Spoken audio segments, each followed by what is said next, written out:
أعوذ بالله من الشيطان الرجيم.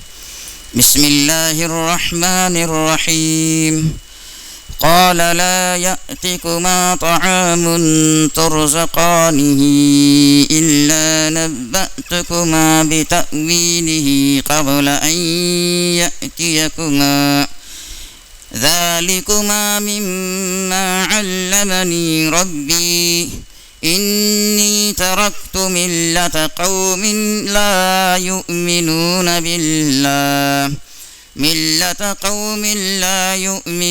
بالله وهم بالآخرة هم كافرون واتبعت ملة آبائي إبراهيم وإسحاق ويعقوب ما كان لنا أن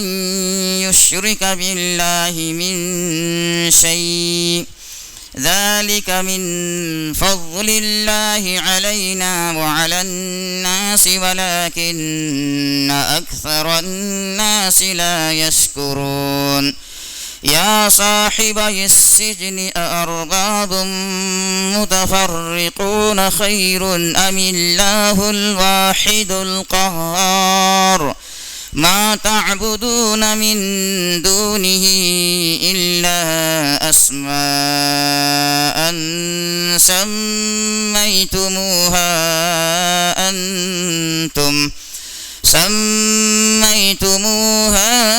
أنتم وآباؤكم ما أنزل الله بها من سلطان إن الحكم إلا لله أمر ألا تعبدوا إلا إياه ذلك الدين القيم ولكن أكثر الناس لا يعلمون. صدق اللہ العظیم. سیدنا حضرت یوسف علیہ السلام سے جب دونوں جوانوں نے اپنے اپنے خواب کی تعبیر پوچھی تو ان سے فرمایا کہ میں کھانا کھانے سے پہلے تمہاری خوابوں کی تعبیر بتا دوں گا، لیکن اس سے پہلے تم مجھے پہچانو کہ میں کون ہوں. عالم، مبلغ اور داعی کا کام یہی ہے کہ وہ اپنے دعوت کے کام کے لیے طریقے سوچتا رہے اور راستے نکالتا رہے، اور ایسے موقع پر تو خاص طور سے موقع نکل آتا ہے. جس کسی بے راہ کو مبلغ اور داعی کی ضرورت پڑ جائے، جب وہ اپنی حاجت لے کر آئے تو اس کو غنیمت جانے اور پہلے اپنی دعوت حق والی بات کہے. حضرت یوسف علیہ السلام نے اس پر عمل کیا اور موقع مناسب جان کر توحید کی تبلیغ فرما دی. ظاہر تو یہ تھا کہ خطاب ان دونوں شخصوں کے لیے تھا جنہوں نے تعبیر پوچھی تھی، لیکن حقیقت میں جس کے تمام افراد کو توحید کی دعوت دینے کا راستہ نکل آیا، کیونکہ ان دو شخصوں سے جو بات فرمائی وہ دوسرے قیدیوں بلکہ جیل کے عملے سے پوچھنے والی نہیں تھی. حضرت یوسف علیہ السلام نے اول تو اپنا تعارف کرایا کہ میں ان لوگوں میں سے نہیں ہوں جو اللہ کو نہیں مانتے اور آخرت کے منکر ہیں، بلکہ میں اپنے باپ یعقوب اور پردادا اسحاق و ابراہیم علیہ السلام کے دین پر ہوں، جو موحد تھے اور توحید کے داعی تھے اور شرک سے بہت دور تھے، اور ساتھ ہی شرک کی برائی عقلی طور پر بھی بیان فرمائی کہ ہمیں یہ کسی طرح سے زیب نہیں دیتا کہ اللہ کے سوا کسی چیز کو بھی اللہ کا شریک بنائے. جب اللہ نے پیدا کیا اور وہی رازق اور مالک ہے، اور تم جن کی عبادت کرتے ہو وہ بھی اللہ ہی کی مخلوق ہیں، تو پھر یہ کون سی عقل مندی کی بات ہے کہ غیر اللہ کی عبادت کی جائے. مزید فرمایا کہ یہ جو اللہ نے ہمیں عقیدہ توحید کی نعمت سے نوازا ہے اور جو کچھ علم عطا فرمایا ہے، یہ اللہ تعالیٰ کا ہم پر فضل ہے، اور ہم پر ہی نہیں ان سب لوگوں پر بھی اس کا فضل ہے جو ہماری بات مانے اور ہماری طرف موحد ہو جائیں اور ہمارے ساتھ توحید کی دعوت دینے میں شریک ہو جائیں. ہر وہ شخص جسے اللہ نے کوئی بھی نعمت عطا فرمائی ہو اس پر لازم ہے کہ اللہ تعالیٰ کا شکر گزار ہو لیکن بہت سے لوگ شکر ادا نہیں کرتے۔ شرک کی مزید قباحت اور مذمت بیان کرتے ہوئے خود انہی پر ایک سوال ڈال دیا کہ اور عقلی طور پر انہیں فکر مند بنا دیا تاکہ وہ غور کریں کہ ہم جو شرک میں لگے ہوئے ہیں یہ عقل کی بھی خلاف ہے۔ آپ نے ان سے فرمایا کہ اے میرے جیل کے دونوں ساتھی ہو، تم ہی بتاؤ کہ یہ جو تم نے بہت سے معبود جدا جدا تجویز کر رکھے ہیں ان سب کی عبادت کرنا ٹھیک ہے یا صرف معبود حقیقی وحدہ لا شریک ہی کی عبادت میں مشغول رہنا ٹھیک ہے؟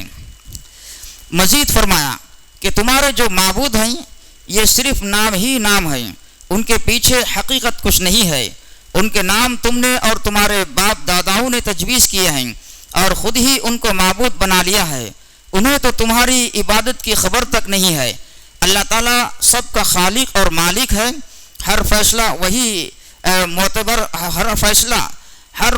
مالک ہے، ہر فیصلہ وہی معتبر ہے جو اس کی طرف سے ہو۔ اس نے تو ان چیزوں کے معبود ہونے کی دلیل نازل نہیں فرمائی۔ یہ جو کچھ غیر اللہ کی عبادت سب تمہاری اپنی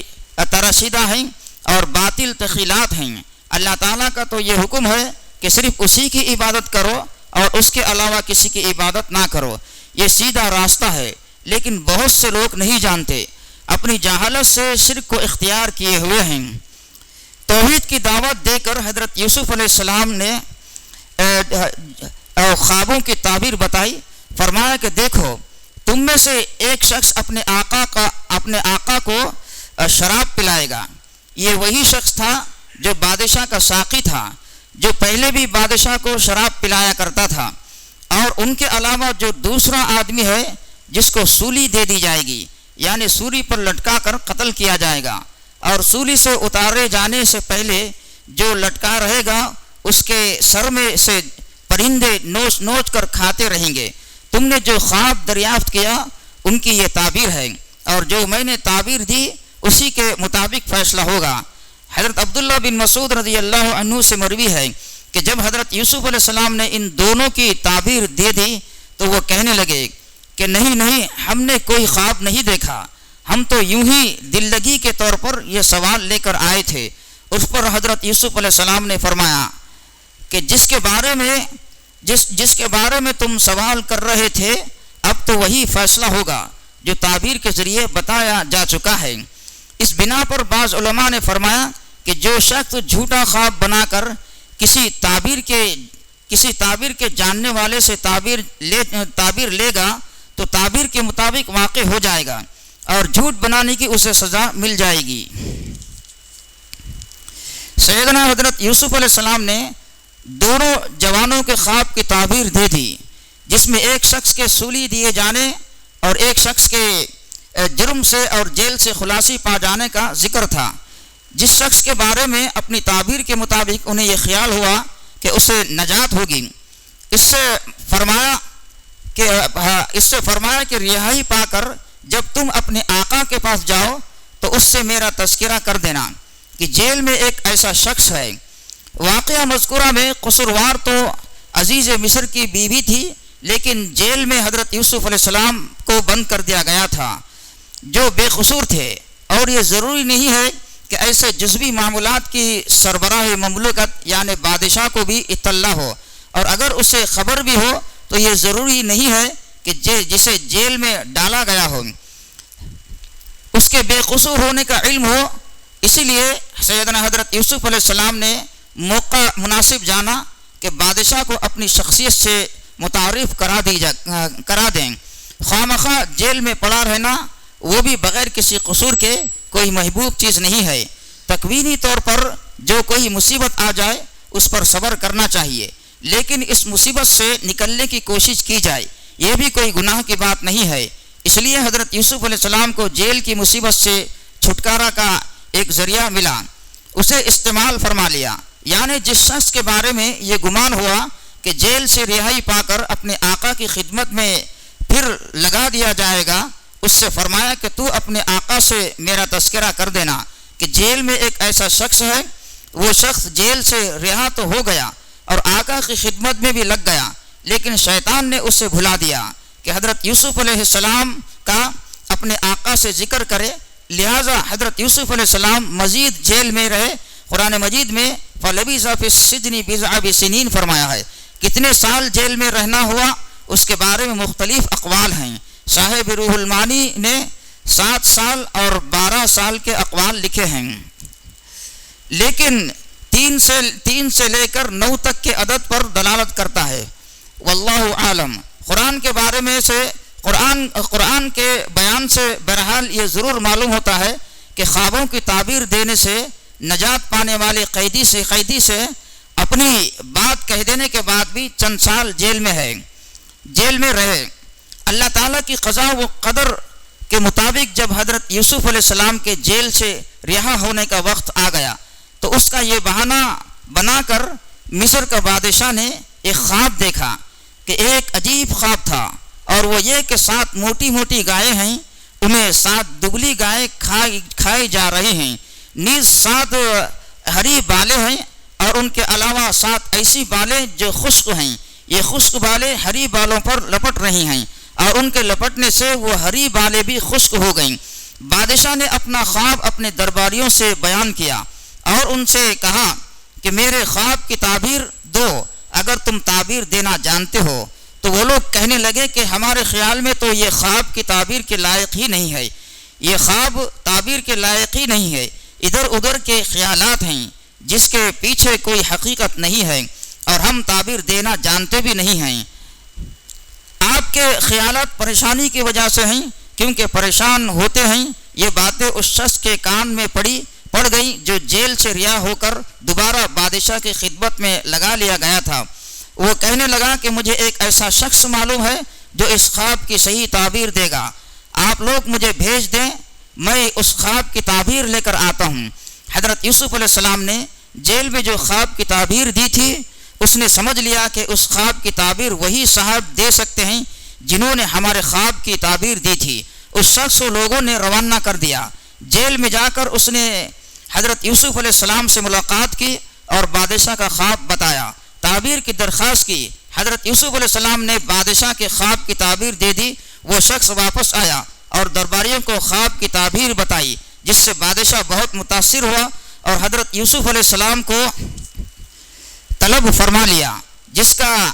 آگے تذکرہ ہے۔ حضرت یوسف علیہ السلام نے جو تعبیر دی اس کا خلاصہ یہ ہے کہ 7 سال متواتر ایسے آئیں گے جن میں خوب پیداوار ہوگی، اور پھر 7 سال ایسے آئیں گے جن میں قحط ہوگا۔ یہ قحط کے 7 سال گزشتہ سالوں کی جمع شدہ پیداوار کو کھا جائیں گے۔ 7 موٹی گایوں اور 7 ہری بالوں سے وہ 7 سال مراد ہیں جو خوب ہرے بھرے ہوں گے اور خوب پیداوار کا زمانہ ہوگا، اور 7 دبلی گایوں سے اور سوکھی ہوئی 7 بالوں سے قحط کے 7 سال مراد ہیں۔ ان 7 سالوں میں گزشتہ 7 سالوں کا جمع کیا ہوا ذخیرہ سب ختم ہو جائے گا، تو ایسا جو اگلی پیداوار کی تخم ریزی کے لیے چھوڑے رکھو گے وہی بچ جائے گا۔ حضرت یوسف علیہ السلام نے نہ صرف تعبیر دی بلکہ قحط کے 7 سالوں کی معیشت پر قابو پانے کا طریقہ بھی بتا دیا، اور فرمایا کہ پہلے 7 سالوں میں جو لگ کر محنت اور کوشش کے ساتھ کھیتی کرو گے، جب اس کھیتی کو کاٹو تو بس کھانے کی ضرورت بقدر ہی بالیوں میں سے دانے نکالنا، باقی والے بالوں میں رہنے دینا، اور وجہ اس کی یہ ہے کہ ان بالوں کے جملہ غلہ رہنا ہے، اسے گن نہیں آتا، کیڑا نہیں لگتا۔ حضرت یوسف علیہ السلام نے یہ بھی فرمایا کہ قحط کے 7 سال گزر جانے کے بعد 1 سال ایسا آئے جس میں خوب بارش ہوگی، اور اس کی وجہ سے کھیتیاں بھی خوب ہوں گی اور باغوں میں بھی خوب پھل آئیں گے، اور ان پھلوں میں انگور بھی ہوں گے جنہیں لوگ نچوڑ کر شراب بنا لیں گے۔ بعض حضرات نے لفظ عصرون کا معنی عام لیا ہے، اور مطلب یہ بتایا ہے کہ انگور ہی کو انہیں نچوڑیں گے بلکہ دوسری چیزوں کو بھی نچوڑیں گے، مثلا زیتون کا تیل اور تل کا تیل نکالیں گے وغیرہ۔ وذالک کا مطلب یہ ہے کہ پیداوار ہوگی یا فراغات زندگی گزاریں گے۔ جب حضرت یوسف علیہ السلام نے بادشاہ کی خواب کی تعبیر دے دی اور جو شخص تعبیر پوچھنے کے لیے آیا تھا اس نے واپس جا کر تعبیر بتا دی، تو لوگوں کی سمجھ میں بات آ گئی کہ وہ بادشاہ نے سمجھ لیا کہ واقعی یہ تعبیر بتانے والا کوئی صاحب علم ہے جو تعبیر خواب کے فن میں ماہر ہے. اس نے صرف تعبیر ہی نہیں دی بلکہ معیشت پر قابو پانے کا طریقہ بھی بتا دیا کہ پہلے 7 سال کی پیداوار کو محفوظ رکھنا اور دانوں کو بالوں کے اندر ہی رہنے دینا تاکہ اسے کیڑا نہ کھا جائے. اس پر بادشاہ کو حضرت یوسف علیہ السلام کی ملاقات کا شوق ہوا. اس نے آدمی بھیجا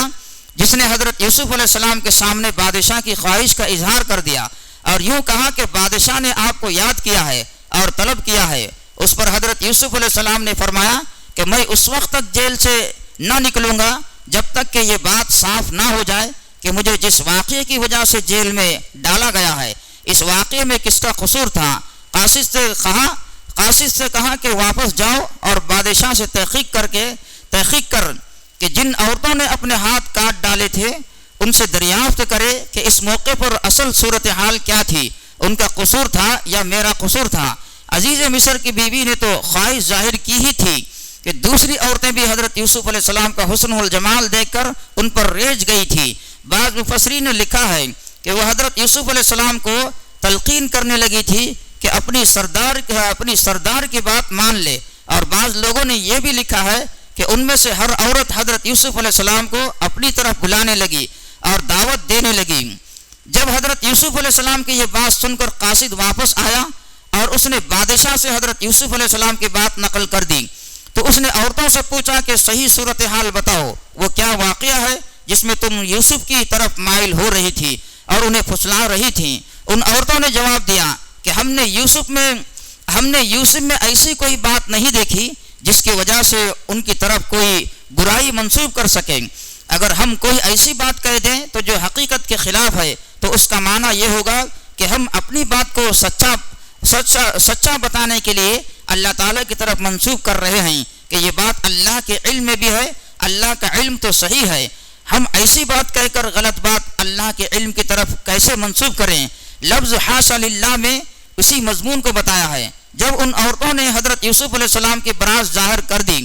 تو عزیز مصر کی بیوی بول پڑی کہ اس وقت حق ظاہر ہو گیا, یوسف بے قصور ہے, میں قصوروار ہوں, میں نے ہی اسے اپنی طرف بلایا اور پھسلایا تھا. یوسف نے یہ جو کہا کہ ہی راودتنی عن نفسی, کہ اس عورت نے مجھے پھسلایا, اس میں وہ سچا ہے. حضرت یوسف علیہ السلام کو جب اس بات کا علم ہو گیا کہ شاہی دربار میں میری برات اور عفت و عصمت عورتوں کے اپنے اقرار سے ثابت ہو چکی ہے تو فرمایا ذالک لنعلم انی لم اخنہ بالغیب, کہ میں نے جو جیل سے نکلنے میں دیر لگائی اور صورتحال کی تحقیق کرنے کے لیے بادشاہ کو آمادہ کیا, اس کی وجہ یہ ہے کہ عزیز مصر کو پتہ چل جائے کہ میں نے اس کے پیچھے اس کے گھر میں کوئی خیانت نہیں کی ہے. وَأَنَّ اللَّهَ لَا يَهْدِي قَيْدَ الْخَائِنِينَ, اور یہ بھی معلوم ہو جائے کہ بلا شبہ اللہ تعالیٰ خیانت کرنے والوں کے فریب کو نہیں چلنے دیتا. چنانچہ عزیز مصر کی بیوی نے جو خیانت کی تھی